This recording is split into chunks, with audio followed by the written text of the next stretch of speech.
আমি পরিপূর্ণ দেখাবো, দেখে নেবেন। ডিজাইন রয়েছে পিছনে খাস কাটা, পরিপূর্ণ দেখে নেবেন। একটি কালো কালারের ময়ূর,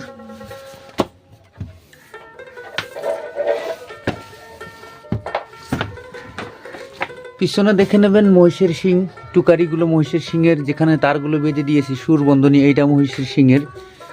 দেখে নেবেন, শুনে নেবেন সাউন্ড কোয়ালিটি। রেকর্ড করতে পারবেন, স্টেজ প্রোগ্রাম করতে পারবেন। কেউ যদি বলেন রেকর্ড করব, মাইকে বাজাবো, সাউন্ড বড় করব, দেখে নেবেন সব কানেকশন রয়েছে। মেলামেন বার্নিশ পলিশ করে দেওয়া হয়েছে, দেখে নেবেন। তো এরকমের দোতরাগুলো নেওয়ার জন্য যারা ইচ্ছুক ব্যক্তি রয়েছেন তারা স্ক্রিনে দেওয়া নাম্বারে ফোন করে অথবা হোয়াটসঅ্যাপ করে আপনাদের নাম ঠিকানা পিন করে যদি দিয়ে দেন, ভারতের মধ্যে থাকলে খুবই যত্ন সহকারে এই দোতরাগুলো হাতে হাতে পেয়ে যাবেন।